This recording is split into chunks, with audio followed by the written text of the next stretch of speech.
What's going on, guys? It's Complete Tech Crew. Today we're going to be looking at two offerings from Milwaukee. First, we're going to be taking a look at the 6-in-1 and then the 7-in-1 Comfort Grip Pliers. I do have a pair of the 7-in-1s. They came out earlier 2021, excuse me, I do believe. And I found them sitting like in a cart being loaded up by the TTI guy. So I grabbed like 3 of them. They actually work really well. I have heard a lot of flack from other guys. It's been 50-50, like mixed reviews on the 6-in-1. Like half of them like them, half of them dislike them. So, so far so good with the 7-in-1s in my opinion. I really like them and really enjoy them. And hopefully this video will give you some insight and some information on what works best for you. And if you want to go ahead and dive into it and give it a try. So these two I just picked up. The 6-in-1 was being cleared off the shelf at Home Depot. So it was a little bit cheaper and they had a stack of them just sitting on the bottom of the display shelf. So I went ahead and grabbed a couple because they actually work well for me as well. I have them in another bag that I'm using on construction site right now. They work great. So no complaints there. The difference of the two, I do believe, is the crimper feature on the 7-in-1, which makes it a 7-in-1. The 6-in-1 does not have that crimp feature. And also that the jaw on this one, they consider it a wide jaw plier, and this one's a lot more narrow and tapered off, almost kind of like a needle nose. So guys, without rambling too much and boring you guys, let's go ahead and get to the part number of the 6-in-1. 6-in-1 is going to be 48223079Y. All right. And then we have the 7-in-1 from Milwaukee is 48223078.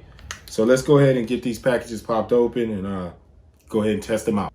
We finally got the 7-in-1 and the 6-in-1 out of the packaging. So we're good to go there, get rid of that crap. So the 7-in-1 is noticeably different. If you guys take a gander at them, a good look at them here. It is definitely larger, has a nicer feel to it. It's just much more robust. Of course, your head is not tapered off like the 6-in-1. And of course, they're gonna have their different purposes and uses and functionality, but they are definitely different in size and look as well, and feel. So let's start off with the 7-in-1s. Nice feel to it, pretty solid feel. It doesn't feel cheap or anything like that. And it doesn't feel all flexible and malleable like some other comparable strippers and crimpers and things of that nature. It does, which is very important to me, have the 832 and the 632 snaps there. So when you want to shorten your 632s and your 832s, you don't compromise the threads. So that's always important for on a good pair of wire strippers, is that you have the capability to trim down, snip down your 832s and your 632s. So that's great that these have that feature. They also have the locking feature, which I like a lot. A lot of times I may store these particular tools in my bag like this, and you don't want it to open up on you and stick your finger down in there, inadvertently, and tear up some skin or tear up your nails. It's never good. For whatever reason, it just takes the longest for scars and cuts and mars on my hand to heal, because I wash my hands so frequently. So I try to avoid that to the best of my ability. So we're going to test these out on a number 10 stranded piece of copper. We're going to test it out on a number 12 solid piece of copper. And then just for twisting purposes, simulation, we'll twist them some Romex pieces up. I'm not going to strip them out because that's, that defeats the purpose of what I'm actually trying to demonstrate. That's all that's there for. So let's get down into the 7-in-1. We'll go ahead and get our solid out. Let's just see how it cuts as a pair of cutters, how well that works. Of course, it's going to cut well. Nice cut. And then I always look in here in the body of the knives and see if they're all frayed or marked, and they are definitely not. So it's cutting that solid really well. Let's go ahead to the stranded. And that's like butter. No problem at all. So let's go ahead and watch our guide. And we know we have number 12. So let's go in here and go ahead for the strip. And again, when I strip, I just kind of push off with my thumb, and then it's good to go. It looks like a really clean strip. So let's go ahead and cut it off. Strip it again in our number 12 body, excuse me.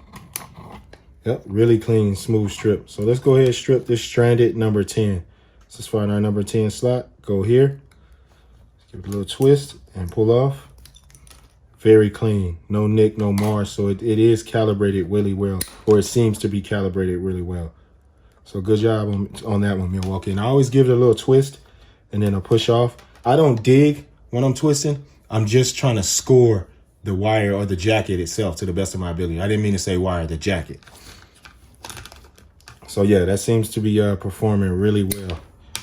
So let's go ahead and if you look at these, it almost looks like a duck bill. I like the way it's very unique. This is designed in a very unique manner. I like the way these look and feel. So a lot of times when I'm staging or getting ready, like boxes or whatever I'm working on, getting them prepared and ready for wire nuts or what have you, I'll go ahead and twist the wire up, and this will all be bare, but this is just for simulation and demonstrational purposes. This will all be bare. So I get them all twisted together. And what I do is come for the tip of it, and I'll twist it like that and give it a good twist in there like that. And I know you're damaging your wires. No, I'm not, because I'm going to cut the tips off. So I'll give it a good twist like that. And this is in preparation for the wire nut. And remember, it'll be bare. It won't be no jacket. So all of that damage won't be there. And then you got a really, really nice twist here. So you'll go ahead and come in for it and cut it off to where you just have clean exposure. So once you have that set up and good to go, there you go. You got a clean twist, clean, nice and tight twist. So that's the point of this, of utilizing this for me. That's what I utilize it for. A lot of times, a lot of guys use their alignments. I've been utilizing these. I use my alignments as well, but these work great for that. Nice twist, and you're ready to go for your termination or for your wire nut, excuse me. And again, we'll just test off the back, see how well it cuts multiple wires. No problem at all. It's cutting through that Romex with ease. So that's not an issue at all there. So let's go ahead and try these 6-in-1s. So these are the 7-in-1s. Sorry about that. These are the 7-in-1s. Again, I like the locking feature. I like the 632, 832 thread cutter. I think these are great. It's not a lot of fraying or marking on there. I like that duck bill, the head on these, excuse me. I don't mind the taper, you know, the needle nose taper, because that comes in handy to be utilized as a needle nose. So to me, these are not one and the same. And to me, they're really not comparable. But I'm just doing a fade or versus on these because a lot of guys been asking for what's the difference? What's the purpose of having one or both alike? And I think it's essential to have both, in my opinion, because they're going to serve two different functions, especially with the tapered head and then one that has the duckbill head, like alignment, pair of alignments. So we'll move those aside and we'll go ahead and strip and cut with our 6-in-1. So everything's very visible on here. And with Milwaukee tools, I know a lot of their laser etching and stuff like that. I noticed that a lot of it doesn't fade that bad over time. I have their fish tape and some of their other products that are metal, and a lot of their writing and stuff like that and markings do not fade that bad over time. So I think that's great. So I'll compliment them on that, definitely. Or commend them on that, definitely, excuse me. So we'll go ahead and continue on with our number 12. And it's stripping it fine. No marring, no hiccups. It's just running right through it. So that's really impressive on that part. It's actually a clean tool and it actually performs well. Milwaukee gets a lot of flack for their hand tools.